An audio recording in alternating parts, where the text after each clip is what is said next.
ಅರ್ಧ ಗಂಟೆ 1 ಗಂಟೆ ಕೂತಿದ್ದೀವಿ, ಚರ್ಚೆ ಮಾಡಿದ್ವಿ ಅಷ್ಟೇ. ಚರ್ಚೆ ಮೋಡ ಹಗರಣ ಬಗ್ಗೆನೂ ಚರ್ಚೆ ಮಾಡಿದ್ರೆ ಯಾವುದೇ ಹಗರಣ ಇಲ್ಲ.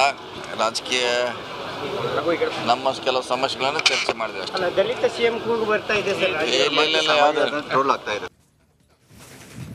ಮೂವರ ಮಧ್ಯೆ ಮುಖ್ಯಮಂತ್ರಿ ರೇಸ್, ಕುರ್ಚಿ ಖಾಲಿ ಮಾಡಿಸುತ್ತಾ ಕಾಂಗ್ರೆಸ್. ಏನೂ ಆಗಿಲ್ಲ ಅಂದ್ರು ಸತೀಶ್.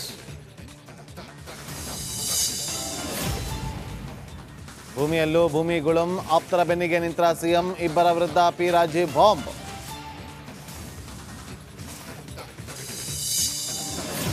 ಎರಡು ತಿಂಗಳದಿಂದ ಗೃಹಲಕ್ಷ್ಮಿಯನ್ನ ಹಾಕಿರ್ಲಿಲ್ಲ. ಇವತ್ತು ನಿನ್ನೆ ಗೃಹಲಕ್ಷ್ಮಿಯನ್ನ ಹಾಕಿದೀನಿ. 7ನೇ ತಾರೀಕು 2000 ಬರುತ್ತೆ, 9ನೇ ತಾರೀಕು 2000 ಬರುತ್ತೆ. ಸಂಡೂರಿನಲ್ಲಿ ಹಾರಿಸ್ತೀವಿ ಕೇಸರಿ ಬಾವುಟ. ಕುಮಾರಸ್ವಾಮಿ ದೇಗುಲದಲ್ಲಿ ಜನಾರ್ದನ್ ರೆಡ್ಡಿ ಶಪಥ. ಮೋದಿಗೆ ಇದೇ ಗಣಿದಣಿ ಗಿಫ್ಟ.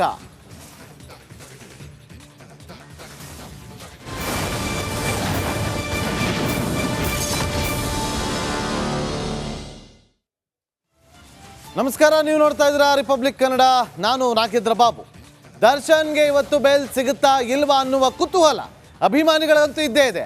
ಹಾಗಾಗಿ ಎಲ್ಲರ ಚಿತ್ತ ನೆಟ್ಟಿರೋದು ಇವತ್ತು ಕೋರ್ಟ್ನತ್ತ. ಯಾಕೆಂದ್ರೆ ಜಾಮೀನು ಅರ್ಜಿ ವಿಚಾರಣೆ ಶುರುವಾಗಿದೆ. ದರ್ಶನ್ ಪರ ವಕೀಲರಾಗಿರುವಂತಹ CV ನಾಗೇಶ್ ಅವರು ತಮ್ಮ ಪ್ರಬಲವಾದ ವಾದವನ್ನ ಮಂಡಿಸ್ತಾ ಇದ್ದಾರೆ.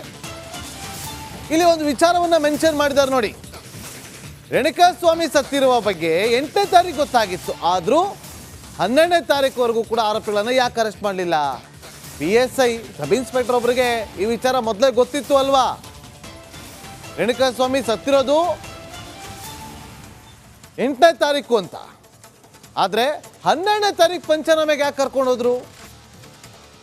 ಈ ವಿಚಾರ PSIಗೆ ಮೊದಲೇ ಗೊತ್ತಿತ್ತು ವಿನಯ್, ಮೊದಲೇ ಗೊತ್ತಿತ್ತು PSIಗೆ. ಆದರೆ ಯಾಕೆ ಅಷ್ಟು ತಡವಾಗಿ 4 ದಿನ ಬೇಕಾಯ್ತಾ ಸ್ಥಳ ಮಹಾಜರಿಗೆ ಕರ್ಕೊಂಡು ಹೋಗೋದಕ್ಕೆ ಅಂತೇಳಿ ಅಲ್ಲಿ ತಮ್ಮ ಪ್ರಬಲವಾದಂಥ ವಾದವನ್ನು ಮಂಡನೆ ಮಾಡ್ತಿದ್ದಾರೆ ದರ್ಶನ್ ಪರ ವಕೀಲರಾಗಿರುವಂಥ CV ನಾಗೇಶ್ ಅವರು. ನೋಡಿ, ಒಬ್ಬ ಹಿರಿಯ ವಕೀಲ ಅಲ್ಲಿ ವಾದವನ್ನು ಮಂಡನೆ ಮಾಡ್ತಿದ್ದಾರೆ ಅಂತಂದರೆ ಒಂದಷ್ಟು ಕೀ ಪಾಯಿಂಟ್ಗಳನ್ನು ಇಟ್ಕೊಂಡು ಅವರು ವಾದವನ್ನು ಮಂಡಿಸ್ತಾರೆ. ಆ ಕೀ ಪಾಯಿಂಟ್ಗಳನ್ನು ಈಗ ಅಲ್ಲಿ ನಿಮಗೆ ನಮ್ಮ ಸ್ಕ್ರೀನ್ ಮೇಲೆ ತೋರಿಸುವಂಥ ಕೆಲಸವನ್ನು ಮಾಡ್ತಾ ಇದ್ದೀವಿ. ಅಪ್ಡೇಟ್ ಬ್ರೇಕಿಂಗ್ ಲಭ್ಯವಾಗ್ತಾ ಇದೆ ಈಗ. ಆರೋಪಿ ಸ್ವಇಚ್ಛಾ ಹೇಳಿಕೆಯಲ್ಲಿ ಚಪ್ಪಲಿ ಅಂದಿದ್ದಾರೆ.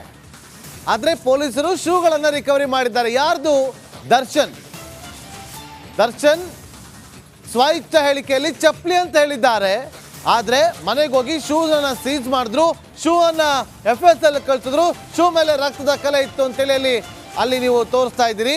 ಆದರೆ ಯಾಕೆ ಶೂಗಳನ್ನು ರಿಕವರಿ ಮಾಡಿದ್ರು? ಇದು ಬೇಕಾದ ಸಾಕ್ಷಿ ಪ್ಲಾಂಟ್ ಅನ್ನ ಮಾಡಿದ್ದೆ ಅನ್ನೋದನ್ನ ಅಚ್ಚುಕಟ್ಟಾಗಿ ತೋರಿಸ್ತಾ ಇದೆ ನೋಡಿ.